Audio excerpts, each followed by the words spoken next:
Episode की starting में Naruto साकुरा और एक अज्ञात व्यक्ति से होती है जो मंद रोशनी वाले सुरंगनुमा गलियारे के नीचे भाग रहा है और सासुके उचिया को ढूंढने के लिए हर दरवाजे की जांच कर रहा है। सुरंग के अंत में प्रकाश देखने के बाद जहां एक अन्य व्यक्ति इंतजार कर रहा है, नारुतो और साकुरा सुरंग से बाहर निकलते हैं और पाते हैं कि सासुके उन्हें ऊपर से देख रहा है। नारुतो और सासुके को वैली ऑफ द एंड में अपनी आखिरी मुठभेड़ याद है और नारुतो सासुके से पूछता है कि उस दिन सासुके ने उसे कैसे नहीं मारा। सासुके को मंगेक्यो शोरिंगन के संबंध में इटाची के शब्द याद हैं और वह नारुतो से कहता है कि वह इटाची की तरह सत्ता प्राप्त करने के लिए उसे मारना नहीं चाहता था। सासुके तुरंत नीचे आता है और नारुतो के चारों ओर एक हाथ रखते हुए होकागे होने उसके सपने का मजाक उड़ाता है, जबकि नारुतो सोच रहा है कि कैसे वह अपने दोस्त को भी नहीं बचा सका। अकेले होकागे को सासुके ने अपनी तलवार निकाली और नारुतो को मारने की तैयारी की।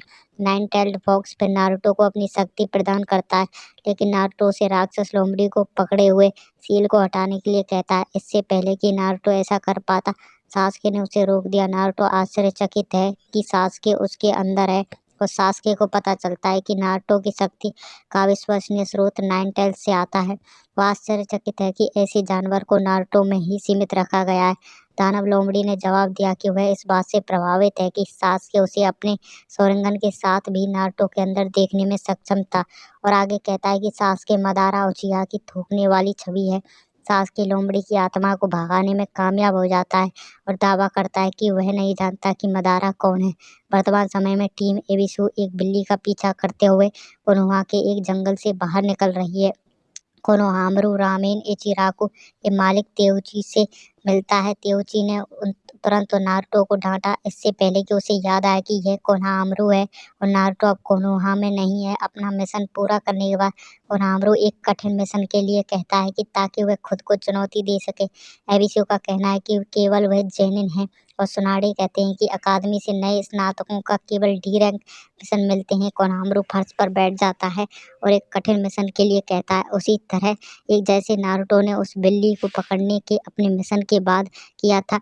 कोनोहामारू उन्हें बताता है कि वे सभी साथ में होकागे को देख रहे हैं। जब सुनाडे ने पूछा कि उसने छठे के बजाय सातवां क्यों कहा, तो कोनोहामारू ने कहा कि छठे होकागे का पद नारुतो के अलावा किसी और को नहीं मिलेगा। नारुतो के शब्दों का उल्लेख इरुका, सुनाडे और एबिसु को आश्चर्यचकित करता है। जैसे टीम एबिसु रवाना हुई, सुनाडे ने कहा कि कोनोहामारू भविष्य का सातवां होकागे हो सकता है और नहीं भी, लेकिन वह निश्चित रूप से नारुतो जैसा ही है।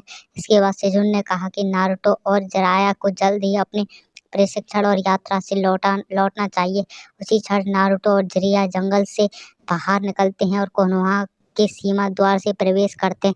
बॉर्डर पर तैनात दो निंजा दोनों को तुरंत पहचान लेते हैं। गांव में प्रवेश करने के बाद नारुतो एक खंभे पर चढ़ जाता है और एक टावर के शीर्ष पर खड़े होकर घोषणा करता है कि कोनोहा थोड़ा भी नहीं बदला और गर्व से घोषणा करता है कि वह कोनोहा लौट आया है। वह होकागे रॉक पर सुनाडे का चेहरा देखता है और ये महसूस करता है कि यही एकमात्र अंतर है। कोनोहामारू उडेन और मोएगी ने साकुरा को देखा और कोनोहामारू ने पूछा कि वह कहाँ जा रही है। साकुरा उसे बताती है कि सुनाडे ने उसे सामने वाले गेट के पास एक काम करने के लिए कहा था और उन्हें साथ चलने के लिए आमंत्रित किया था। जैसे वे वहां पहुंचते हैं, दो गार्ड उन्हें बताते हैं कि कोई विशेष व्यक्ति अभी आया है और इस समय गांव के अंदर है। यह महसूस करते हुए कि नारुतो वापस आ गया, साकुरा और कोनोहामारू गांव में भागते हैं, उसे ढूंढते हैं। साकुरा ने तुरंत नोटिस किया कि नारुतो अब उससे लंबा है और प्रशंसा करती है कि वह कितना परिपक्व हो गया। वह उससे पूछती है कि क्या वह अब एक महिला की तरह दिखती है, लेकिन वह उसे बताता है कि वह नहीं दिखती और वह वैसी ही दिखती है जैसे पहले दिखती थी, जिससे वह नाराज हो गई। फिर कोनोहामारू ने नारुतो को अपनी सेक्सी तकनीक दिखाने का फैसला किया और नारुतो को बताया गया कि कवर्स को सही तरीके से प्राप्त करने में कामयाब रहा है। इसके बाद नारुतो ने ऐसी तकनीक का उपयोग करने के लिए कोनोहामारू को डांटा और कहा कि वह ऐसा कदम उसके नीचे है, जिससे साकुरा को इस बात पर विचार करने के लिए प्रेरित किया गया है कि नारुतो अंदर से भी कैसे बदल गया है। नए परिपक्व नारुतो की प्रशंसा करते हुए युवा उग्र नारुतो को भी थोड़ा याद कर रहा है। हालांकि नारुतो फिर कोनोहामारू को सेक्सी तकनीक के अधिक उन्नत संस्करण के रूप में दिखाने की तैयारी करता है, जिससे साकुरा का गुस्सा भड़क जाता है और वह नारुतो को मुक्का मारने के लिए मजबूर कर देती है, जिससे वह कंक्रीट के माध्यम से उड़ जाता है। जिरिया सकुरा के स्वभाव और ताकत पर आश्चर्यचकित करता है और उसे एहसास होता है कि सुनाड़ी ने सकुरा को खुद के एक द्वितीय संस्करण में तैयार किया। इस बीच सकुरा ने नारुतो को इस तरह का कदम उठाने के लिए डांटना जारी रखा, जबकि वे लगभग 3 वर्षों के बाद फिर से एकजुट हुए हैं।